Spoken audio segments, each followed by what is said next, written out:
کتے کی 10 صفات۔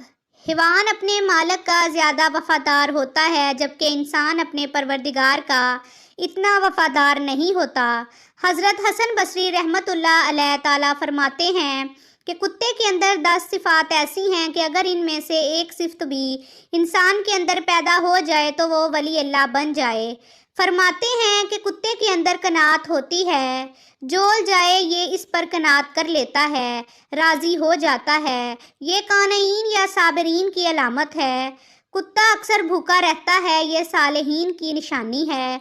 کوئی دوسرا کتا اس پر زور کی وجہ سے غالب آ جائے تو یہ اپنی جگہ چھوڑ کر دوسری جگہ چلا جاتا ہے، یہ رازئین کی علامت ہے۔ اس کا مالک اسے مارے بھی تو بھی اپنے مالک کو چھوڑ کر نہیں جاتا، یہ صادقین کی نشانی ہے۔ اگر اس کا مالک میٹھا کھانا کھا رہا ہو تو یہ باوجود طاقت اور قوت کے اس سے کھانا نہیں چھینتا، دور سے ہی بیٹھ کر دیکھتا رہتا ہے، یہ مساکین کی علامت ہے۔ جب مالک اپنے گھر میں ہو تو یہ دور جوتے کے پاس بیٹھ جاتا ہے، ادنیٰ جگہ پر راضی ہو جاتا ہے، یہ متواضعین کی علامت ہے۔ اگر اس کے مالک اسے مارے اور اس میں تھوڑی دیر کے لیے چلا جاتا ہے اور پھر مالک اسے دوبارہ ٹکڑا ڈال دے تو دوبارہ آ کر کھانا کھا لیتا ہے، اس سے ناراض نہیں ہوتا، یہ خاشعین کی علامت ہے۔ دنیا میں رہنے کے لیے اس کا اپنا کوئی گھر نہیں ہوتا، یہ متولقین کی علامت ہے۔ رات کو یہ بہت کم سوتا ہے، یہین کی علامت ہے۔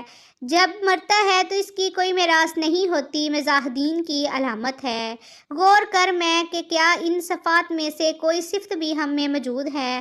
ہم نے تو جہنم کی بہت کی تدبیر کی لیکن تیری رحمت نے گوارا نہ کیا۔ ویڈیو پسند آئے تو اسے لائک کریں، چینل کو سبسکرائب کریں۔ مزید ایسی ویڈیوز دیکھنے کے لیے ہمارے ساتھ جڑے رہیے۔ شکریہ۔